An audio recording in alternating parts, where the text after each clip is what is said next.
거기서 보아스가 기업 물을 수 있는 우선권이 있는 사람에게 나오미의 가정에 대한 이야기를 쭉 했습니다. 친족이 너랑 나 2명이다. 근데 네가 더 가까운 친족이니까 네가 하면 오케이. 근데 네가 안 하겠다 그래도 내가 하겠다. 이렇게. 처음엔 이 사람이 자기가 그 땅을 사겠다 그러죠. 기업을 부르는 게 땅을 사겠다고 합니다. 근데 보아스가 나오미만 있는 게 아니라 룻도 있다. 룻도 책임져야 된다고 얘기를 하자 이 사람이 고민을 좀 하더니 그러면 나한테 손해가 될까 하여 나는 못하겠다 이렇게 말을 합니다. 사실 나오미 한 명이라면 문제될 게 없습니다. 그냥 상식적으로 그 땅을 살 때 돈이 좀 들지만 그것도 지난주에 설명한 것처럼 시세보다 싸게 나오는 걸 거고 나오미가 죽으면 더 이상 들어갈 돈이 하나도 없고 땅이 내 땅이 됩니다. 그러나 젊은 여자 룻도 있다면 그건 얘기가 달라집니다. 나오미는 나이가 많기 때문에 아기를 낳을 수 없지만 룻은 젊으니까 아기를 낳을 수 있을 거고 그러면 이 기업을 무르는 사람 입장에서는 나오미와 룻 이 2명의 성인의 아이가 자랄 때까지 양육비를 계속 줘야 되고 아이가 다 자라가지고 12살 이상이 되면 거기선 이제 이스라엘은 성인으로 보는데 그러면 그 땅은 아이의 소유가 됩니다. 그래서 이 사람이 자기에게 손해가 될까 하여 나를 위해 못하겠다고 말합니다. 6절입니다. 6절을 보시면 그 기업 물을 자가 이르되 나는 내 기업에 손해가 있을까 하여 나를 위하여 물으지 못하노니 내가 물을 것은 네가 물러라 나는 물으지 못하겠노라. 이게 법적으로는 아무 문제가 안 된다고 말씀을 드렸습니다. 근데 공동체 차원에서 보면 큰 문제가 된다. 지난주 말씀이었죠. 이거를 율법으로 주시는 이유도 너 잘 먹고 잘 살아라가 아니고 함께 짐을 지라. 함께 짐을 지라. 근데 이 사람은 지금 오로지 모든 초점이 자기 자신에게 맞춰져 있습니다. 땅을 사거나 땅을 사지 않는 이유가 하나님은 공동체적으로 접근하셔서 말씀을 하신 것임에도 불구하고 이 사람은 자기 자신에게 초점이 맞춰져 있죠. 그래서 오늘 본문을 보면 재미있는 내용이 7절에 나오는데요. 7절 한 목소리로 한번 읽어보겠습니다. 7절 시작. 옛적 이스라엘 중에는 모든 것을 무르거나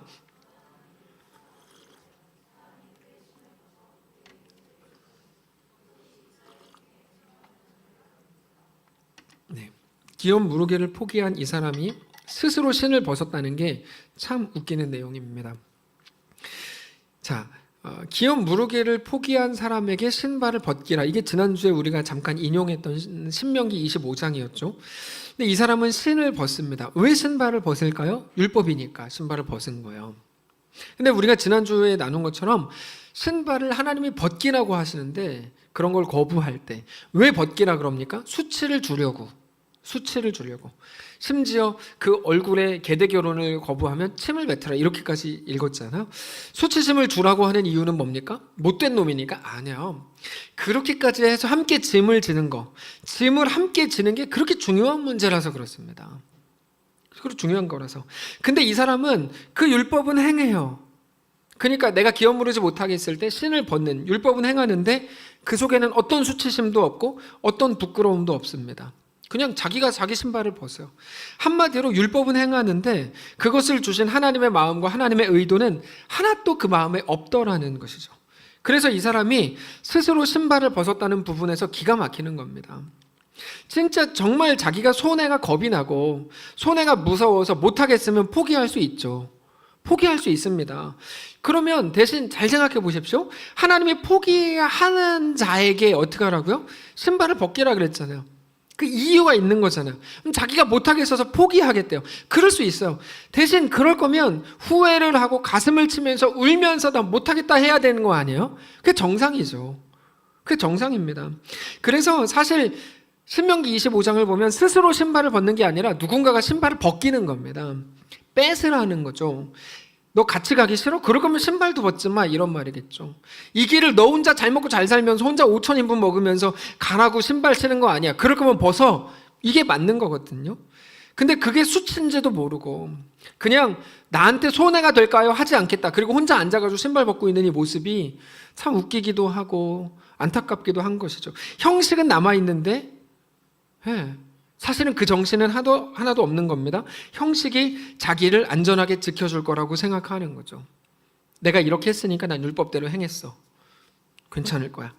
그래서 기독교가 점점 미신화 돼가고 있는 겁니다. 미신화. 여러분, 우리가 율법을 지키면 구원받습니까? 아니거든요. 근데 우리는 무언가 선을 행하고 율법을 지킨다는 것 때문에 구원이라는 걸 연결짓죠. 미신입니다. 이게 미신이랑 완전히 똑같은 겁니다. 이런 모습이 우리 신앙의 본질적으로 드러나는 가장 큰 문제의 핵심입니다. 오늘 말씀 아주 중요하니까 잘 들으셔야 되는데, 언젠가부터 우리 마음속에 나 편하면 그만이다라는 생각이 자리 잡기 시작했습니다. 신앙이라는 이름으로. 이게 신앙에 대한 가장 큰 오해입니다.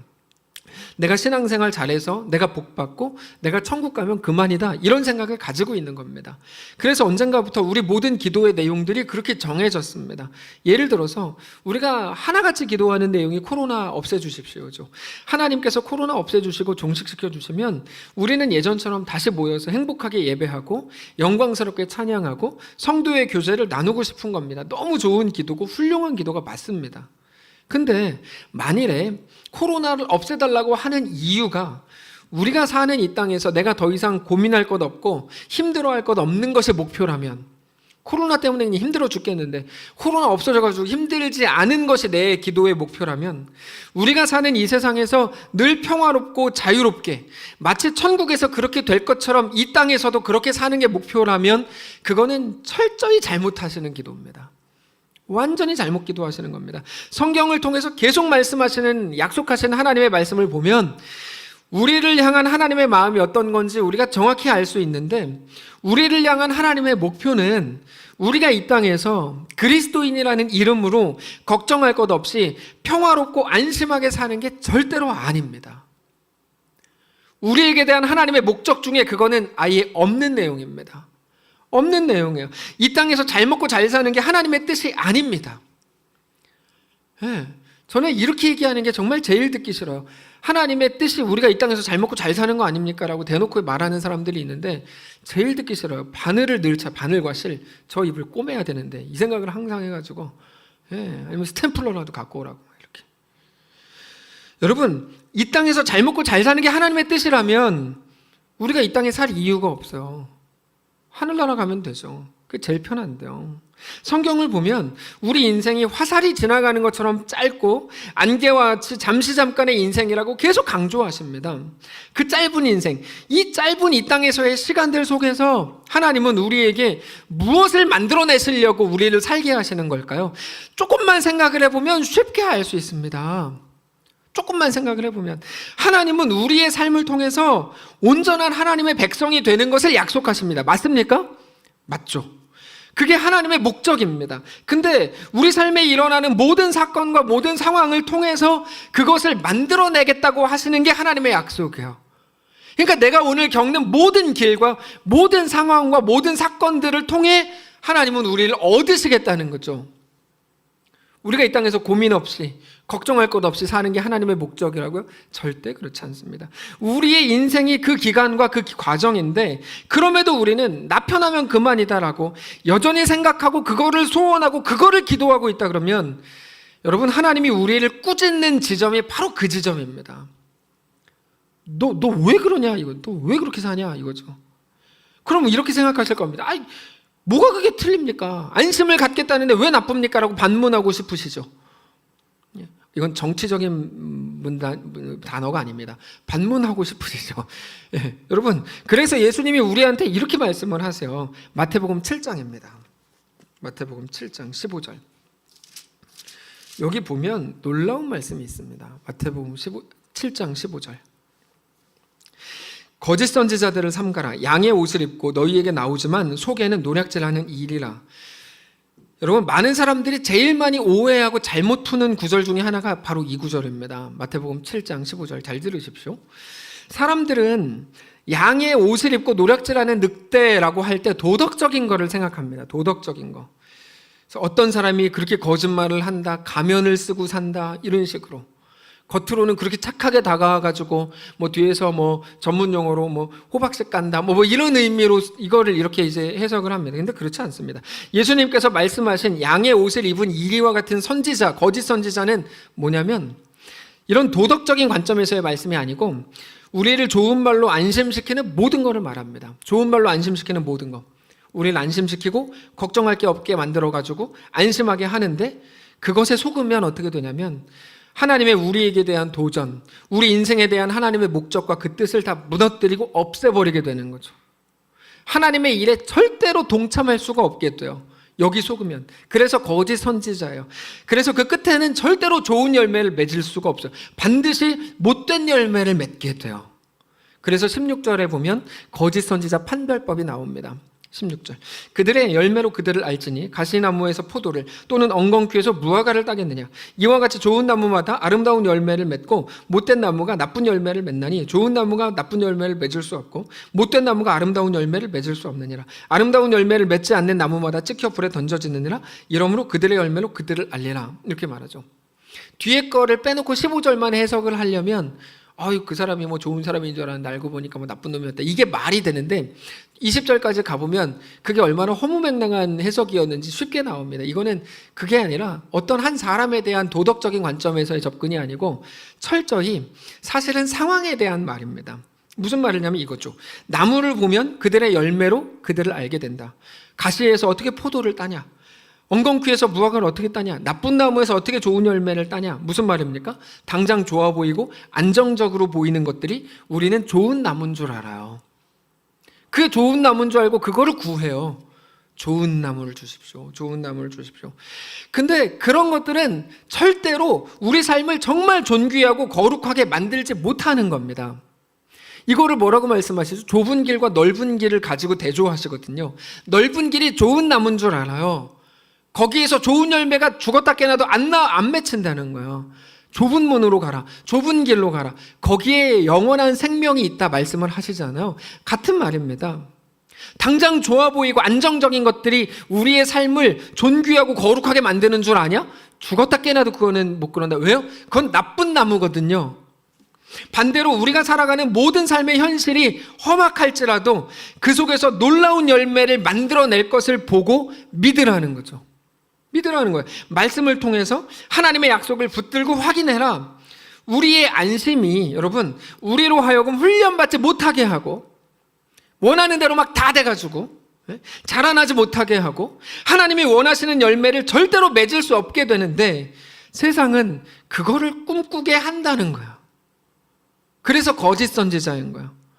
세상은 그거를 꿈꾸게 한다. 아마 우리들 중에 상당히 많은 부분에서 우리도 속고 있습니다. 거짓 선지자에게 그게 가치가 있는 줄 알고 있어요.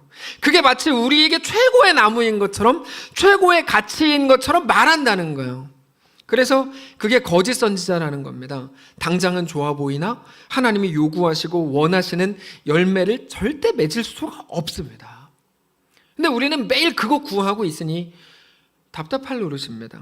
자, 하나님이 우리에게 무엇을 하라고 하시는 걸까요? 하나님이 우리를 왜 부르시는 걸까요? 하나님은 우리를 자녀 삼으시고 주의 영광된 백성으로 삼기 위해서 우리를 불렀죠. 맞습니다. 자, 하나님의 구원은 무엇을 목적한다고 말씀을 드렸습니까? 충성과 순종을 목적하신다 말씀을 드렸죠. 출애굽은 그냥 시작이었지만 그 구원의 완성은 가나안으로 들어가는 과정인데 그거를 통하여 그냥 무조건적으로 주셨죠. 그러나 구원의 목적이 있는데 그 목적은 충성과 순종이다. 그래서 결국에는 우리랑 같이 가시려는 겁니다.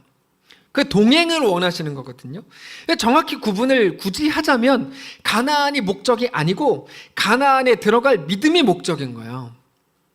이해가 되시죠? 가나안이 목적이 아니라 가나안에 들어갈 믿음이 목적이라고요. 가나안에 들어갈 믿음이라는 게 뭡니까? 요단강을 건너야 되고 가나안 족속과 싸워야 돼요. 그 믿음을 말하는 겁니다. 믿음으로 그렇게 할 수 있겠냐는 거죠.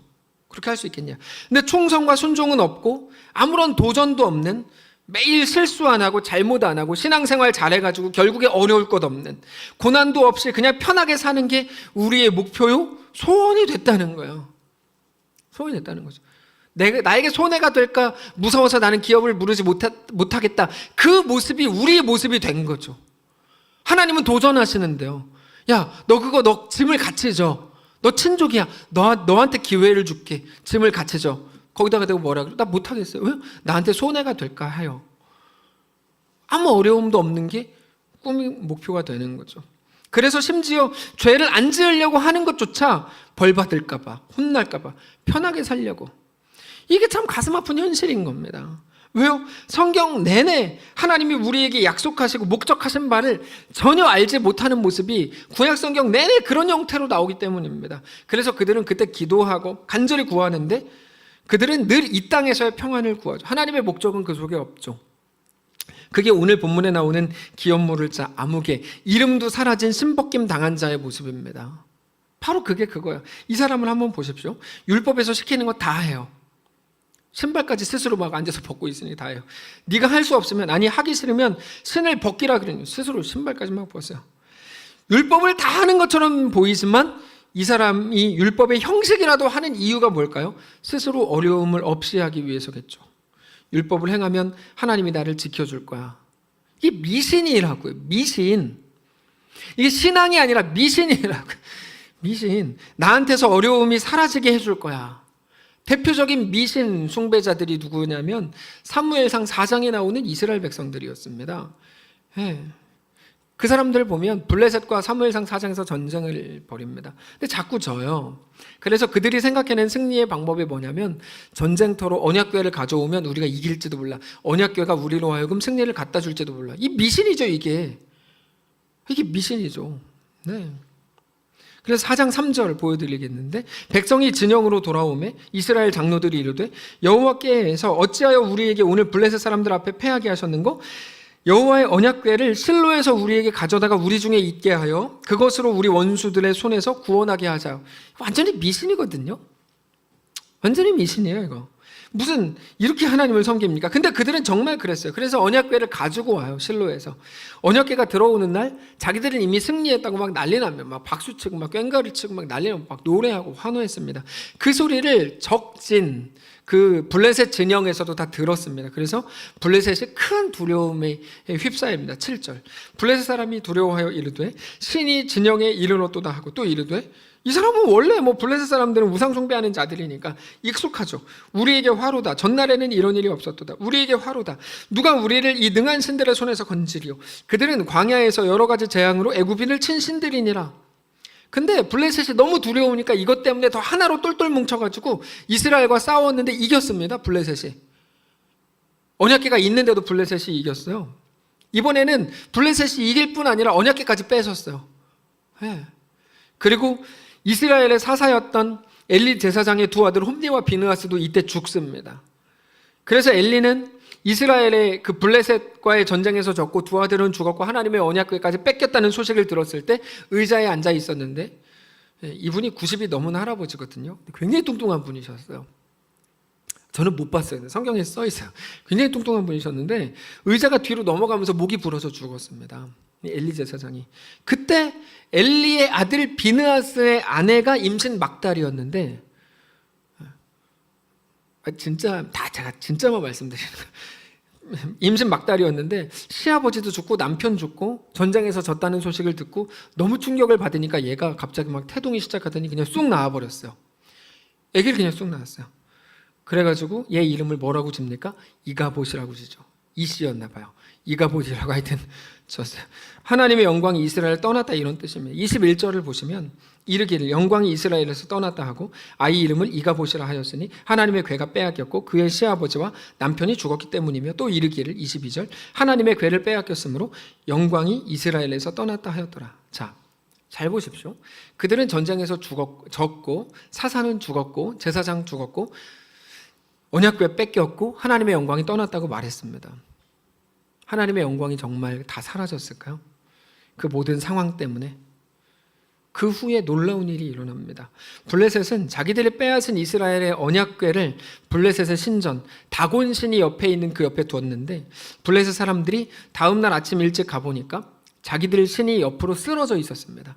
그래서 다시 세워놓고 다음 날 가보니까 이번에는 다 부러져 있었어요. 다곤 신이 다 부러져 있는 거예요. 5장 2절. 블레셋 사람들이 하나님의 궤를 가지고 다곤의 신전에 들어가서 다곤 곁에 두었더니 아스도 사람들이 이튿날 일찍 일어나 본즉 다곤이 여호와의 궤 앞에서 엎드러져 그 얼굴이 땅에 닿았는지라. 그들이 다곤을 다시 일으켜 그 자리에 세웠는데, 4절.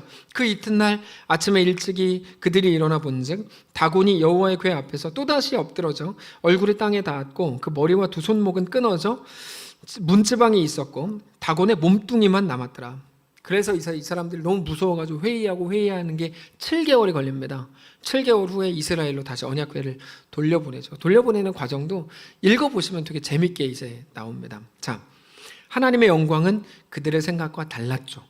그냥 율법을 지키고 언약궤가 오면 이긴다, 안 그랬습니다. 우리가 율법을 행하면 복 받는다, 안 그랬다고요. 왜요? 하나님의 목적하시는 바는 그런 게 아니기 때문이에요. 그런 게 율법을 지키는 자로, 말 잘 듣는 자로 하나님은 우리를 만들어내실 마음이 아니었습니다. 그럴 거면 그냥 기계로 만들죠. 그런 게 아니었습니다. 죄 안 짓는 것도 벌 받지 않기 위해서고, 신앙생활 잘하는 것도 이 땅에서 복 받아서 어려움 없이 살겠다는 것이라면, 전쟁터에서 이겨보겠다고 전쟁터로 언약궤를 가지고 온 홈리와 비느하스, 원하는 걸 하면서도 흠잡힐 것은 또 없이 하겠다고 스스로 신발 벗는 오늘 본문의 그 사람이 되는 겁니다.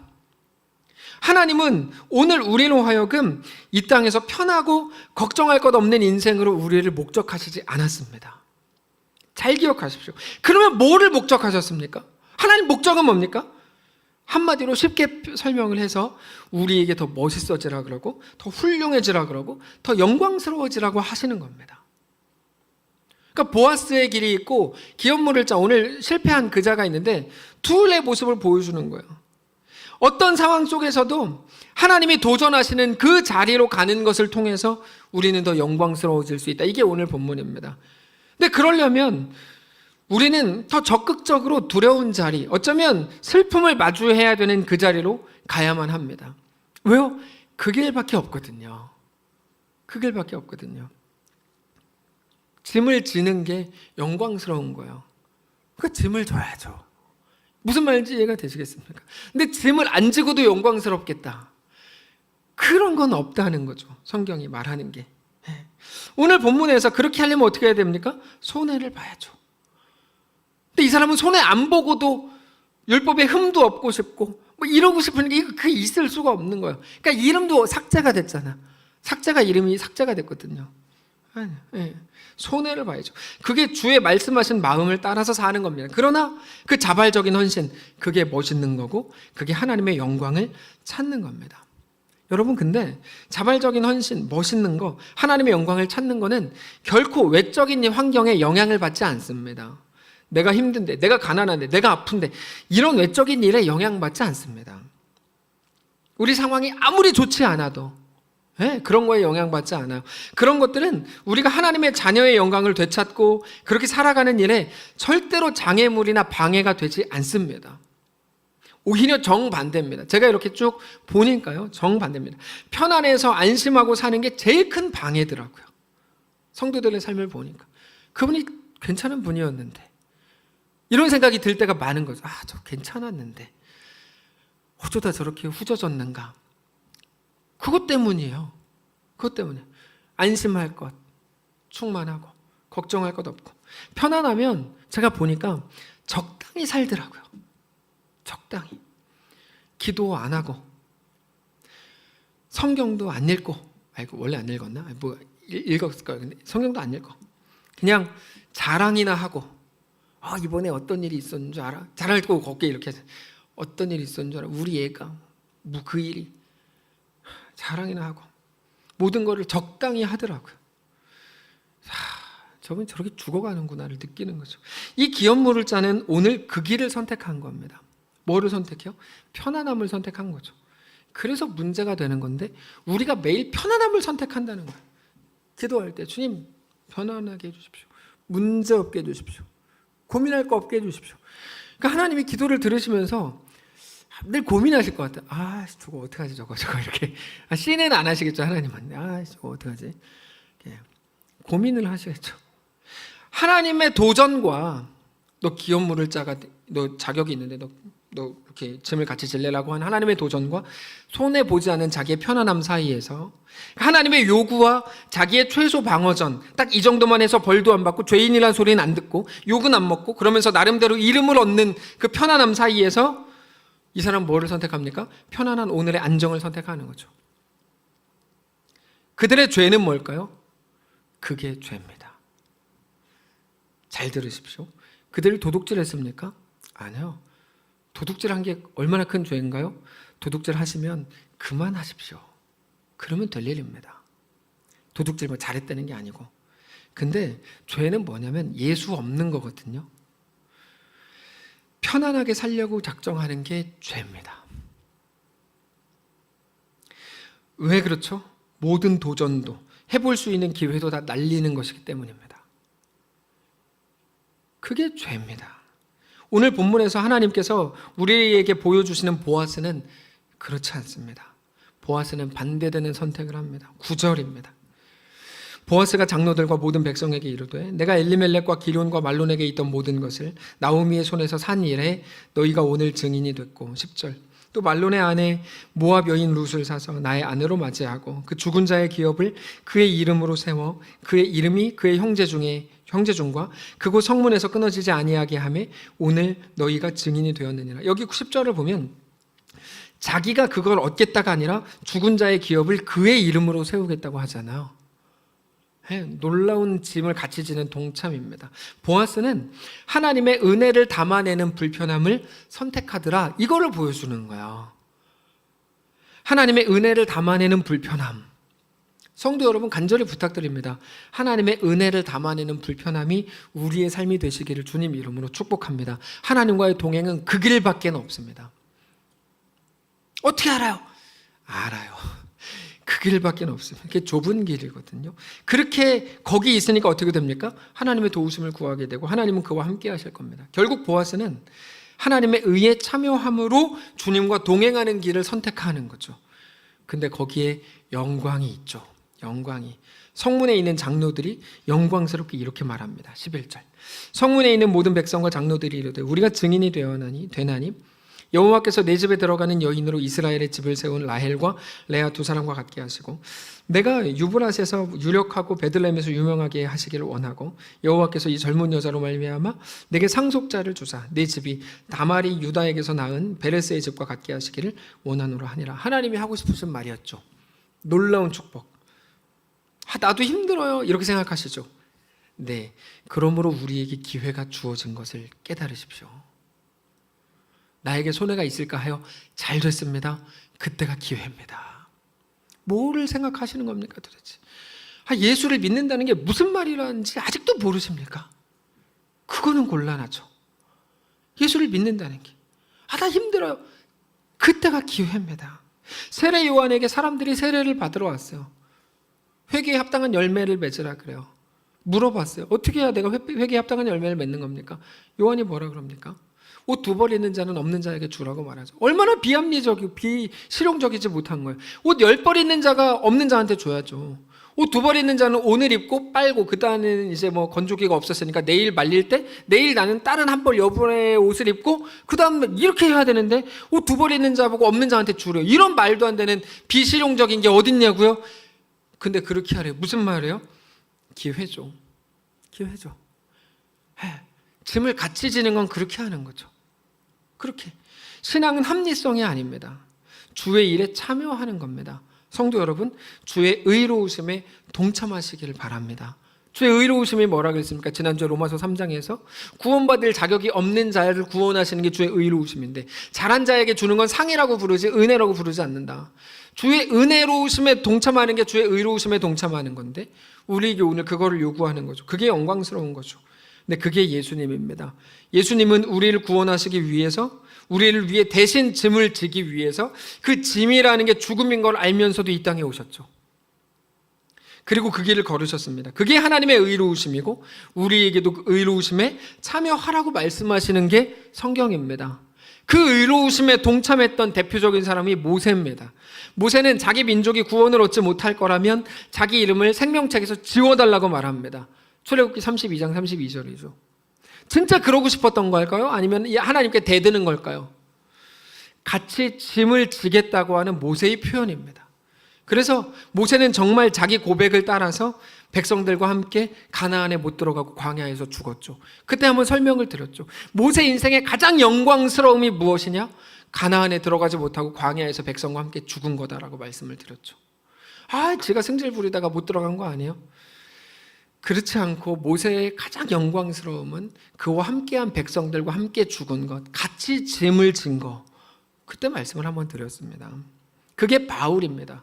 로마서 9장 3절에 바울도 똑같은 고백을 합니다. 나의 형제 곧 고륙의 친척을 위하여 내 자신이 저주를 받아 그리스도에게서 끊어질지라도 원하는 바로다. 이런 거는 다 뭡니까? 나의 의로움에 참여하라. 짐을 같이 져라. 네, 이렇게 한 거죠. 네. 무슨 말씀을 드리는지 아시겠습니까? 사랑하는 성도 여러분, 오늘 무엇을 머뭇거리십니까? 우리 주 예수님을 다시 한번 기억하시기를 바랍니다. 다만 오늘 어떤 길을 선택하시겠습니까? 보아스의 길과 기업 물을 자, 신벗김 당한 자가 있는데 어떤 길을 선택하시겠습니까? 오늘 우리에게 허락된 이 시간, 우리의 삶이 어떤 의미인지, 뭐를 요구하는 삶인지를 꼭 확인하시기 바랍니다. 매일 그냥 뒷조사해가지고 저놈 저 잘못해, 저 죄졌고 이런 거 세상에서 하는 거 이런 거 하지 마시고 매일 뭘 하라고요? 나에게 허락된 시간은 무슨 의미인가? 하나님이 나에게 무엇을 요구하시는가를 그거를 고민해야 된다고요. 단지 이 땅에서 내가 가진 거 더 늘리고 그거를 내가 얻은 그거를 유지하는 게 우리의 삶이라면 잘 기억하십시오. 우리 속에 예수는 아직 없는 겁니다. 이게 충격적인 말이니까 다시 한번 말씀을 드릴게요. 단지 내가 이 땅에서 가진 거를 더 늘리고 그거를 그냥 뺏기지 않고 유지하는 게 우리의 삶의 전부라면 우리 속에 예수는 없다고요. 만약에 교회가 재정 늘리고 사람 수 늘리고 이게 교회의 전부라면 우리 교회는 예수가 없는 겁니다. 신앙은 그런 게 아닙니다. 그러나 오늘을 예수가 있는 사람들로, 예수를 믿는 사람들로 우리의 삶이 잠깐 그 우리의 삶이 오직 예수로 시작했고 예수가 우리의 운명이요 끝인 것을 알아야 된다는 거죠. 하나님과 늘 동행하기를 원하십니까? 저는 우리가 정말 하나님과 늘 동행하기를 원합니다. 근데 성경을 보고 확인을 하십시오. 하나님이 언제 그의 백성들과 함께 하시죠? 언제 함께 하시죠? 두려워할 때마다요. 두려워할 때마다. 놀라운 거예요. 하나님의 사람들이 두려워할 때마다 기도해요. 주님, 나를 도와주십시오. 천만이 나를 둘러치려 합니다. 나를 도와주십시오. 간구합니다. 하나님이 그때 함께 하십니다. 그래서 하나님이 함께 하시는 구절들을 잘 떠올려 보세요. 다 이런 거예요. 두려워하지 말라. 내가 너의 하나님을 놀라지 말라. 내가 너에게 명한 것이 아니냐. 내가 세상 끝날까지 너희와 항상 함께 하리라. 계속 그런 말이에요. 시편의 고백들은 뭐 말할 것도 없고. 무슨 말일까요? 하나님은 우리가 적극적으로 두려워할 수 있는 자리를 선택해 가기를 요구하신다는 거죠. 그거 쏙쏙 피해 다니지 마시고 네. 두려워할 수 있는 자리. 또 어떤 찬양의 가사대로는 슬픔을 매일 마주해야 될 수도 있는 그 자리. 딱 그 사람, 그 상황이었잖아요. 딱 그 상황. 그때가 기회라고요. 성도 여러분, 그러므로 믿음으로 두려워할 그 자리로 가십시오. 가십시오. 그냥 스스로 신을 벗으면서 나 잘못 없어. 내가 나 할 만큼 했는데 내가 뭘 그렇게 잘못했다 그래. 이렇게 끝내버리려고 하지 마시고 매일 마주하는 슬픔의 자리를 피하려고 하지 마시고 오히려 두려워할 수 있는 자리, 슬픔을 마주해야 될 수도 있는 그 자리, 보아스의 자리, 보아스의 자리, 모세의 자리, 바울의 자리, 예수의 자리로 가십시오. 예수의 자리로. 그게 우리를 살리는 거고 말할 수 없는 영광된 자녀로 서게 하는 것입니다. 주님과 동행을 이루게 하는 겁니다. 그렇게 주의 의로움의 영광에 참여하는 겁니다. 그렇게 주님과 동행하는 우리의 삶이시기를 축복합니다. 찬양합시다. 은혜로 날 보듬으시고 사랑으로 품어주셔도 내 마음 한 자락도 지키지 못하는 이 모습 부끄럽습니다. 매일 마주한 슬픔을 견뎌나가며 그 속에서 주 예수의 마음을 담기를 원합니다. 우리 진심으로 하나님 앞에 고백하겠습니다. 은혜로 나를 보듬으시고 은혜로 날 보듬으시고 사랑으로 품어주셔도 내 마음 한 자락도 지키지 못하는 이 모습 부끄럽습니다. 따스한 곁을 내어주신 따스한 곁 내어주세요. 주님 앞에 나갑니다.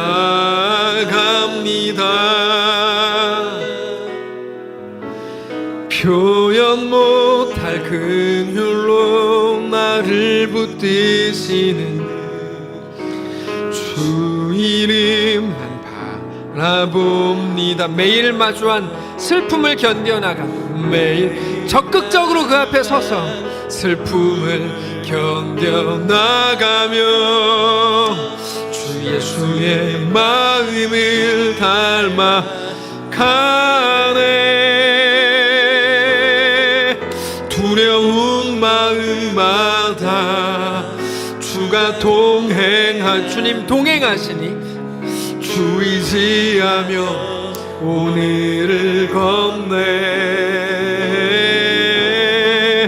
주의 신실한 소망 깊이 담으며 주 예수의 풍요를 채워가네. 하나님의 자녀로 명예 지켜가며 삶을 우리 후렴 다 같이 눈 감고 다시 한번 고백합시다. 매일 마주한 슬픔을 견뎌나가며, 매일 마주한 슬픔을 견뎌나가며 주 예수의 마음을 닮아가는 보아스의 길로, 모세의 길로 가는 두려운 걸음마다 주가 동행하니, 두려운 걸음마다 주가 동행하니 주 의지하며 오늘을 건네. 주의 신실한 소망을 깊이 담으며 주 예수의 풍요를 채워가네. 하나님의 자녀로 명예 지켜가며, 님의 자녀로 명예 지켜가며 깊어진 삶을 주께 드리네. 주께 드리네. 하나님, 슬픔을 마주할 수 있는 자리를 늘 피하고 싶었고 두려워할 수도 있는 그 자리 도망다니고 싶었습니다. 매일 내 평안, 걱정할 것 없는 것이 내 기도 유일한 제목이었는지도 모릅니다. 하나님이 어떻게 탄식하시는지, 하나님의 뜻과 하나님의 마음이 어떤 건지도 생각할 겨를이 없었고 이 땅 내 모습이 전부였는지도 모릅니다. 나에게 손해가 있을까 하여 그거 못하겠습니다. 나에게 손해가 있을까 하여 못하겠습니다. 그러면서 혼자 앉아가지고 신발을 벗고 있고 부끄러운 줄도 모르고 있었던 그 사람의 모습이 우리의 모습인 것 같아서 너무 가슴이 아픕니다. 하나님, 우리를 새롭게 하셔서 우리를 향한 하나님의 뜻과 마음을 온전히 알게 하시고 그렇게 이 땅을 다시 한번 그리스도인의 명예를 가지고 살아가게 하옵소서. 주의 마음을 품게 하시고 보아스의 길로, 모세의 길로, 바울의 길로, 예수의 길로 걸어가는 사랑하는 모든 성도들 다 되게 하옵소서. 이 땅을 한번 정말 잠깐 살게 하셨다면 불꽃같이 영광스럽고 명예롭게 주의 은혜를 구하며 주님과 동행하다가 천국 가게 하옵소서. 우리에게 남겨진 날이 얼마인지 모르지만 그 영광스러움과 그 명예를 가지고 이 땅을 살아내게 하옵소서. 우리 주인 되신 살아계신 예수님의 이름으로 기도합니다. 아멘. 찬송가 314장입니다. 찬송가 314장 찬양하면서 준비하신 예물 하나님 앞에 드리겠습니다. 찬송가 314장입니다.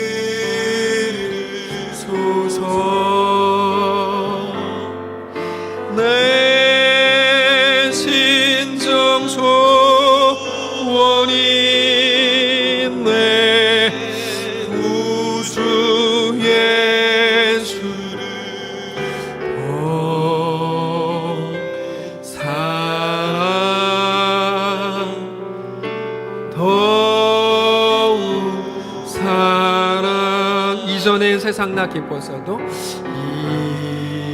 이전에 세상 나 기뻤어도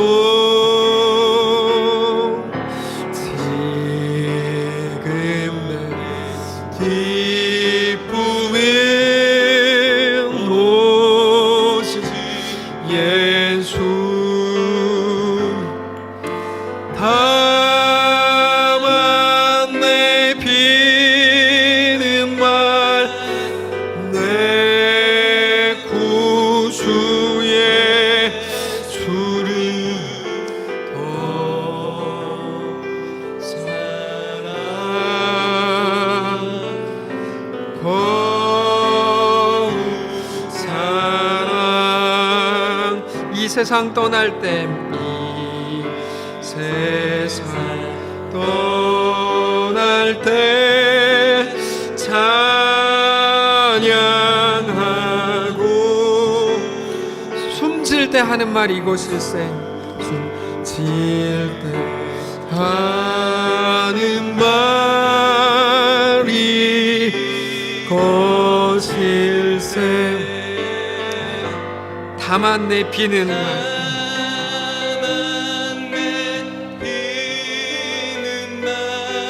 내 구주 예수를 구주 예수를 더욱 사랑 더욱 사랑.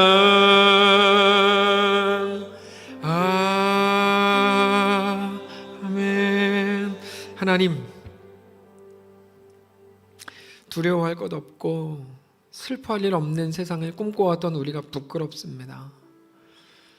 오히려 우리를 구하기 위해 눈물을 흘리고 피땀을 흘리고 십자가를 지신 예수님을 오늘 다시 바라보기를 원합니다.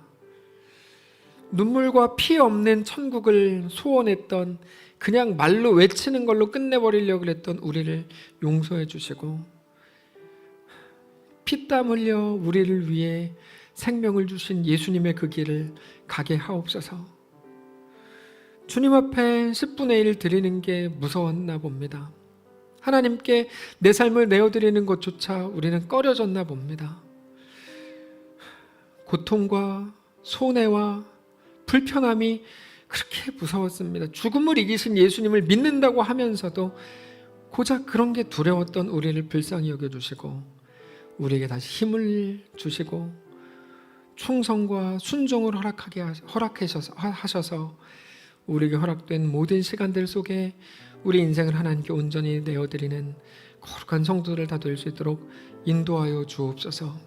예수면 다다, 예수가 내 전부다, 정말로 고백하게 하시고 그 고백을 통하여 이 땅 언제까지 살게 될지 모르는 우리의 인생 하나님과 믿음으로 멋있게 동행하게 하옵소서. 정직하게 11조로 드리고 믿음으로 다시 한번 시작하며 또 감사 예물로 갖가지 기도 제목들로 주님께 드리는 모든 손길들 붙드시고 함께 하시고 하늘의 영광을 허락하셔서 우리가 걷는 길마다 늘 우리와 함께 하시고 주님 동행하시는 놀라운 은혜가 그치지 않도록 축복하시옵소서. 이번 한 주, 이번 한 달, 다음 한 달 우리의 2021년이 늘 그와 같게 하시고 늘 주님이 동행하시는 승리의 한 해 되도록 축복하시옵소서. 3월 2일에 군입대하는 사랑하는 우리 승식이 하나님 붙잡아 주시기를 원합니다. 그 청년이 보였던 놀라운 헌신, 하나님 사람도 기억하는데 하나님께서 모든 것 기억하시는 줄 믿습니다. 하나님께서 앞길을 여시고 붙드시고 좋은 사람들 만나게 하시고 군대의 기간이 누가 말하는 것처럼 기억하기도 싫은 기간이 아니고 정말 영광스럽고 하나님과 더 가까워지고 정말 존귀한 귀한 기간 되도록 축복하시옵소서. 아들을 사랑하는 아들을 떠나보내는 부모, 그의 가정을 축복하셔서 하나님이 더 풍성하게 채우시고 더 놀랍게 이끄시는 귀한 믿음의 가정으로 명문가로 세워질 수 있도록 함께 하시옵소서. 3월 9일에 또 치앙마이로 선교를 떠나는 사랑하는 자매에게도 함께 하셔서 놀라운 은혜가 있게 하시고 여러 가지 어렵고 힘든 일 당연히 겪겠지만 그 가운데 놀랍게 하나님과 믿음으로 동행하는 기적 같은 역사를 쓰는 귀한 지체가 되도록 또 사랑하는 교회 되도록 축복하시옵소서. 우리 주인 되신 살아계신 예수님의 이름으로 축복하며 기도합니다. 아멘. 이제는 우리 구주 예수 그리스도의 은혜와 하나님 아버지의 다함없는 사랑과 성령의 교통인도 역사 위로 함께 하시며 은사가 이 시간 주를 바라보며 예수 안에 허락된 놀라운 영광을 누리기를 소원하는, 그래서 두려워할 것 또 슬퍼할 일들 피하지 않고 맞닥뜨리며 담대한 주의 용사들로 세워지기를 소원하는 모든 성도들 머리머리 위에, 그들의 가정 위에, 그들의 직장과 사업장 위에, 사랑하는 교회와 우리의 2021년 전 인생 위에 이제로부터 영원까지 함께 계실지어다. 아멘.